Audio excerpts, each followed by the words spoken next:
Hey guys, welcome back to my channel. My name is Bunny and in this video I'm going to be showing you guys my morning sketching routine, and also I'll be talking about tips on how to improve your overall sketching and drawing skills.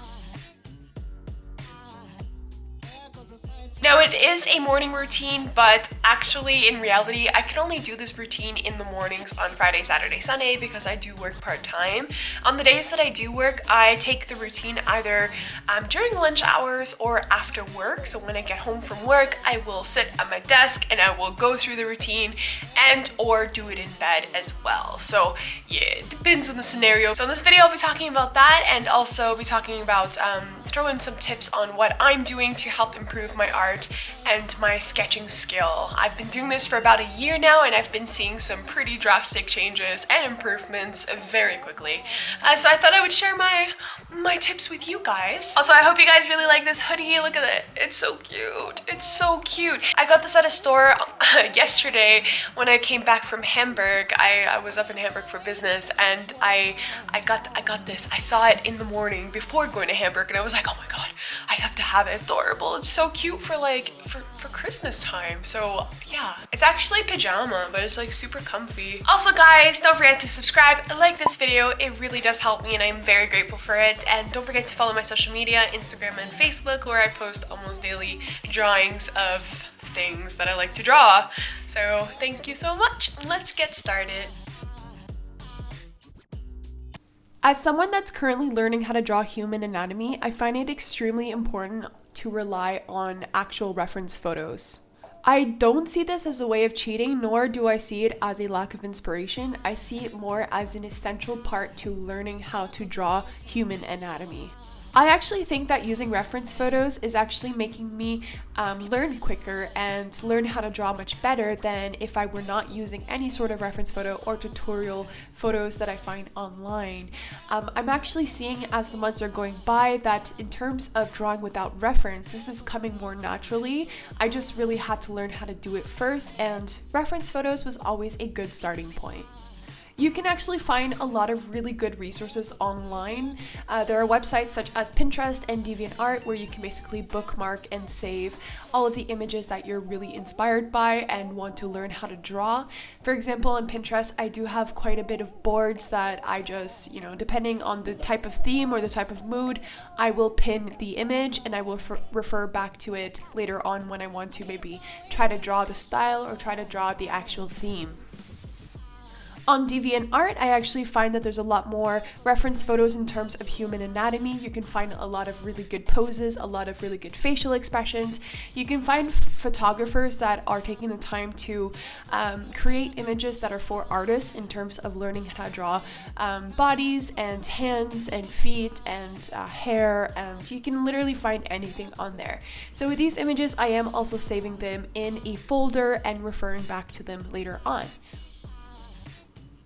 And as part of my morning sketching routine, I will usually browse through my reference photos that I've saved and select a few that I want to at least try to attempt to draw this morning or during that day. So it's pretty useful to just have a collection of things that inspire you, a collection of visual images that you want to try to basically draw or learn from.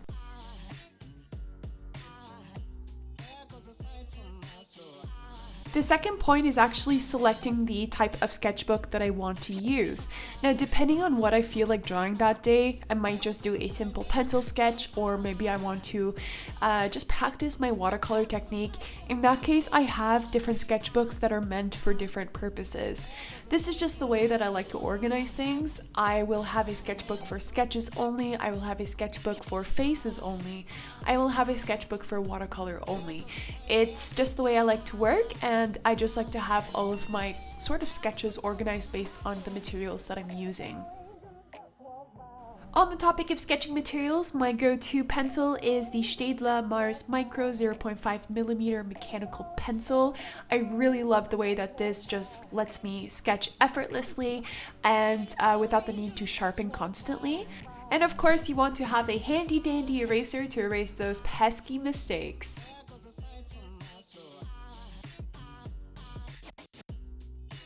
Once you've selected your reference photo or your tutorial, or if you have an image in mind that you want to sketch, and then you've selected your sketching material such as your sketchbooks and your pencil and eraser, you can just go ahead and start sketching. Now, in terms of sketching, I could offer you guys a couple tips in itself. These are tips that I've learned throughout the year where I've been actively sketching nearly every single day, and these tips have really helped me kind of just not worry so much about getting the sketch perfect. Tip number 1, guys, really don't worry, it's just a sketchbook. The sketch that you're drawing in your sketchbook does not have to be picture perfect. It does not have to be the best picture you've ever drawn. It just simply has to be a quick sketch, maybe something that's a little bit more technical, maybe something that's regarding shading or coloring. It's just, it doesn't have to be like a masterpiece. This is something that I really had to learn as the year went on. I had to really forget and kind of just like forgive myself for being imperfect all the time. And once I realized that, hey, like, Bunny, this is just a sketchbook, you don't have to worry about getting the perfect sketch each time, I really was able to loosen up a lot. Loosen up my wrist, loosen up my ideas, and just loosen up the way that I was approaching how to sketch in general. Tip number 2, and this goes into the topic of loosening up, it's just the technique that you approach your pencil on the paper. It's just the way that you actually draw. At the beginning of starting to sketch, I was extremely rigid. I was extremely tight in the way that I held the pen or the pencil, and I used to draw my lines like very intense, like, you know, when you're pressing hard on the paper and you want to get that perfect circle. This is sort of the approach that I was taking at the beginning, but something that I had to basically learn, and I guess it's just a technique that comes with time when you just keep sketching over and over. When you apply the pencil and paper, you want to keep it very light, not so heavy. You want to loosen up your wrist. You want to do imperfect circles. You just want to kind of scribble, not do something too like perfect at first. I think in terms of fleshing out a face, for example, if you want to get the jawline much more defined, this is something you can do afterwards. So don't worry about getting that jawline perfect right away. You can definitely go on top of your scribbles and further define some of the lines of the face. So I hope that this makes sense. Basically, I tackle all of my sketches with extremely loose geometric shapes at first, and then I will go on top of these loose shapes and further define the lines of the face, for example. Tip number 3, have fun and play around and experiment, guys. A sketchbook is for you. It's for you to learn. Don't just stick to maybe just pencil drawings unless this is something that you really want to do. I like to spice up my sketchbook with adding different materials. Like I mentioned, I have different sketchbooks for different purposes. Sometimes I'll play around with watercolor, and I really feel that this really does help build my technique over time. On top of the watercolor, I will also play around with just markers, for example, either Copic markers or just outline to practice my outlining skills. I will also play around with maybe just a sketch sort of look with the polychromos colored pencils, or I will just have a regular pencil sketch. It really depends on the day, what I want to do, how I feel like doing it, and what I want to learn. So just remember, a sketchbook is for you to try new things. You can play around with crayons, you can play around with tape, you can play around with full-on markers, even acrylic paint if you want. It's up to you, and this is the beauty of sketchbooks. So I hope you guys enjoyed this video. Please do give it a thumbs up if you did. Don't forget to subscribe and comment below. Do you guys like drawing in your sketchbooks? What do you guys do with your sketchbooks? And if so, do you have something like I do where you have multiple sketchbooks for different reasons?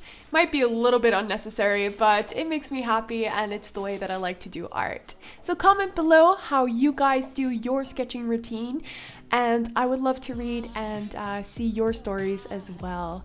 Also guys, don't forget to follow my social medias, Instagram and Facebook, where I post regular drawings or weekly drawings on there. And yeah, I guess that's everything for today. I want to wish you guys a wonderful day, and I will see you guys very soon. Stay awesome, keep drawing, and I wish you guys a lovely day.